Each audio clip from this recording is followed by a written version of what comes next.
In the last video, we saw Sejun officially welcoming the 3 gray rabbits to stay with them. He introduced them to everyone and then asked them if they could make some houses for the rabbits. The gray rabbits were eager to make houses, and they even asked Sejun if he didn't need a house. They told him that they could make a good house outside the cave because there was plenty of wood available there. Sejun was glad to hear that and asked them if there was anything they needed, and the rabbit architect told him that he needed some mud to make bricks. Sejun knew the exact place where he could find mud and took the rabbit to the Minotaur territory. As soon as the Minotaur king heard that they could exchange the mud for green onion leaves, he immediately forbade his underlings from eating the mud, even though it has been their staple food for a long time. Everyone got busy after that, and the expansion of Sejun's outdoor field progressed rapidly. He soon harvested the special crop of sweet potato sun pumpkin and leveled up. He then cast a cloud over his head to protect himself from the bright sunlight and thought that they would need to make some warehouses for storing their products as well.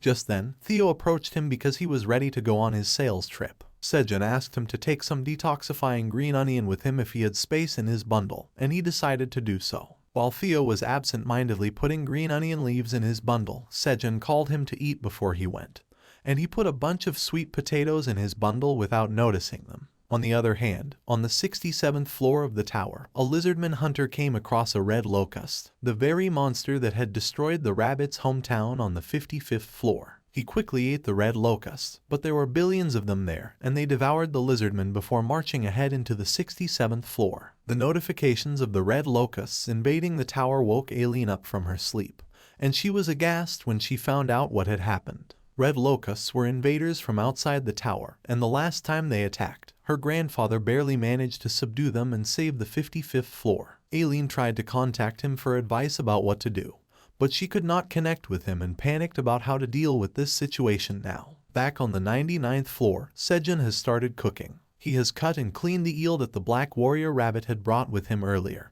and removed all its fat. By the way, isn't the eel too old to be fresh? Well, it isn't an issue for Sejun, because the main thing he wants right now is the fat of the eel. He melts the fat on a thick pan and then places the eel's meat on it. The delicious aroma of fat turning the meat pieces golden and melting drives him crazy. Even Theo can't stop drooling on Sejun's shoulder because the fried meat looks so tasty. Just then, the scythe rabbit comes there and tells Sejun that she has cut up the sweet potatoes and potatoes just like he had asked. Sejun thanks her and then puts the eel meat he just fried on a platter. He picks up the diced potatoes and sweet potatoes and tells everyone to get away from the stove for some time because hot oil may splatter, which can be quite dangerous. However, Theo is already planning to taste the fried eel meat, and even the Black Warrior Rabbit is curious to see what Sejun is cooking. Sejun tells him that he is going to make something even more tasty than the honey potatoes, and the Black Rabbit is stunned because he doesn't even think that something tastier than honey potatoes exists. Well, Sejun asks them if they have ever heard of candied sweet potatoes, because that's what he is going to prepare. He drops the diced pieces of the sweet potatoes into the eel fat to fry them.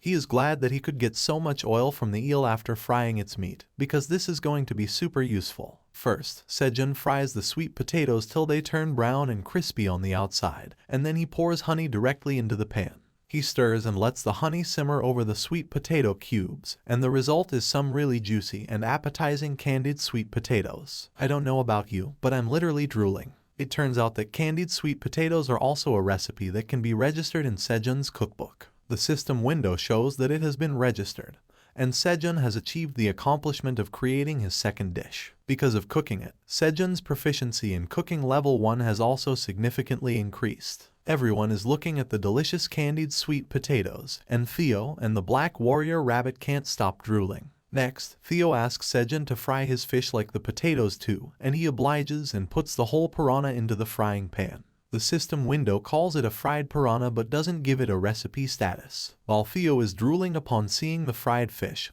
Sejun is surprised that it was not counted as a recipe. He wonders what the standard is to consider something a recipe, and then decides to prepare candied potatoes too while the oil is still hot. Sejun exclaims that finding recipes is fun, and Theo asks him to slather honey over his fish too. That's not going to be a really good combo, is it? After that, Sejun calls everyone to eat. Everyone is excited to see such a great amount of food before them, which includes many new items too. The Minotaurs eat their staple green onion leaves and say that eating food after hard work tastes the best. Meanwhile, the chunky rabbit is transporting carrots. The wolves also relish the fish and soup. Theo has also eaten his fill, and he cannot seem to even move now. He lies on Sejun's nap comfortably, and he reminds him that he has to go down now. Theo also knows that he should get going now, so he tells the wolf employees to come with him. Before going, Theo notices a big platter of food next to Sejun and asks him why he is saving that for. Sejun replies that he was saving it for Alien,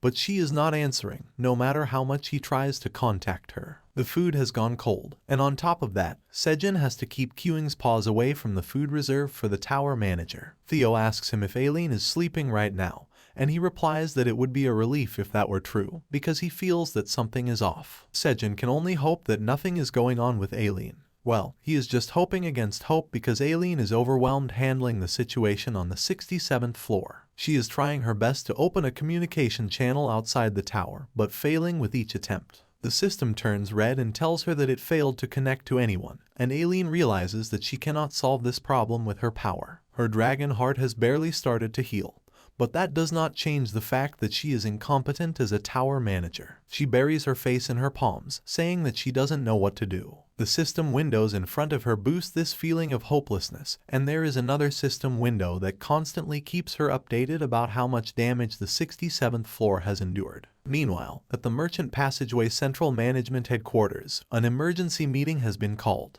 Different species living in the tower have gathered together. Among them is the leader of the Wandering Merchant Association, Mason of the Fox Tribe. Then there is the leader of the Free Mercenary Association, Hannibal of the Tiger Tribe. And to top it off, there is the leader of the Magician Association and the most powerful mage in the tower, Iona of the Hamster Tribe.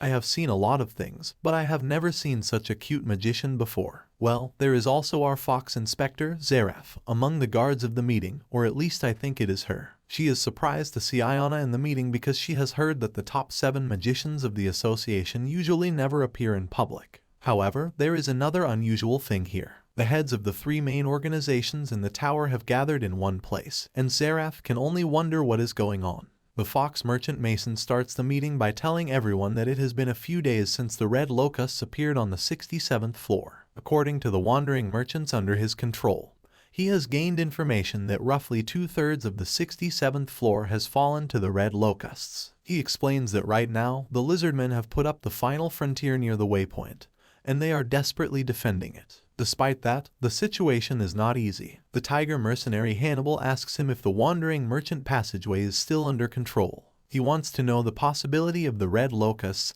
infiltrating other floors through the passageway. Mason says that since red locusts are invaders from outside the tower, they cannot use the passageway since the tower won't allow intruders to do so. The passageway is safe, but that does not mean that the threat of the red locusts is not great. Mason says that if they reach the waypoint, they will try to reach other floors. Hannibal realizes that the 68th and 69th floors will be the first to fall. Other members at the meeting panic because those floors are one of the 5 major granaries of the tower. Those floors are where the Lizardman Kingdom's Draken Farm is located. At this rate, the red locusts are not a problem for the lizardmen alone. Mason believes that a great famine might occur again, and some of the younger merchants are not aware of what he means. It is time for our cute hamster magician Iona to speak up, and she says that the Great Famine occurred a few decades ago after the 55th floor was annihilated. She says that currently, the granaries are distributed across several floors of the tower, but at that time, the Red Ribbon Kingdom of the Rabbits was the largest food supplier in the tower. She tells how the massive red locust invasion broke out, and as a result, the Red Ribbon Kingdom was destroyed. Iona then curses the wild boar, Grid, who squeezed through the gap in the defenses and took control of the place. Mason asks her to calm down and says that Grid is a good man. First, he isn't a man, and second, he is not good by any means. However, Mason believes that Grid was the one who rebuilt the granary of the tower back then. Iona scoffs at his words. She asks the fox how he can call the greedy wild boar a good man when he is exploiting the rabbit tribe and shutting down all food distribution lines to the rest of the tower. Hannibal gets furious on hearing this and tells Iona that she is taking it too far, and Mason tries to calm him down. Suddenly, someone mentions the Black Dragon and asks if the Great Black Dragon who is supposed to protect them is going to take any action. Everyone thinks that they don't need to worry because the Black Dragon will come to save them. Iona just sighs at their ignorance. She hops from her seat and lands on the table, telling everyone that 200 years ago and several thousand years ago, the red locusts had infiltrated the tower. At that time, the great black dragon protected the tower, and the red locusts were annihilated quickly. However, the last time the red locusts appeared on the 55th floor, for some unknown reason, the black dragon did not step in to solve the situation quickly. The situation was fixed only after half of the kingdom's citizens were wiped out. Ayana says that the disaster that took place then still affects the world, and many places have not yet fully healed from it. She claims that this time, it has only been a few days since the red locust invasion started, and there is no guarantee that the black dragon is going to appear quickly this time. She declares that they should stop the red locusts with all their might until the black dragon appears, otherwise, the order of the tower will collapse. Ayana declares that, under her command, the magic tower will dispatch 200 war mages to deal with the situation. She asks the other leaders of the tower what they are going to do. Well, if I were there, I would immediately volunteer to fight under her command. Meanwhile, Theo and the Silver Wolves are at their village on the 75th floor. While Elka meets with his family, Theo just rests on a bunch of hay. He complains to Elka that he came here because he insisted on going home for a bit, but it is getting too late now. Theo tells him that they have no time, but then suddenly some wolf kids approach him. They eagerly ask him if he is the Black Dragon. He gets up and proudly says that he is an important underling of the Black Dragon, the middle-class, wandering merchant Theo. The wolf kids are amazed to hear that, and with glistening eyes, they call Theo the vital underling of the great Black Dragon.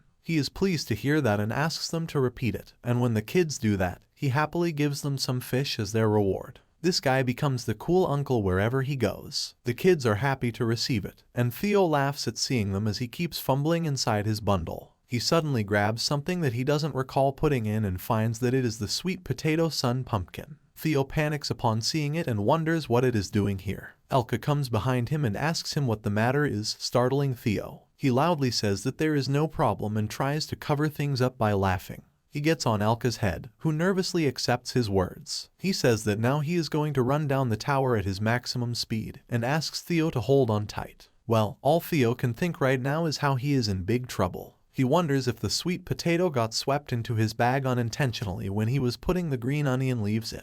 He wants to quickly destroy all the evidence and tells Elka to hurry to the 38th floor. That's all for this video. What do you think will happen to the sweet potatoes that Theo brought along with him by mistake? Will it interact with the invasion of the red locusts in any way? Let's wait for the next chapters to find out. Till then, leave a like and share this video with your friends.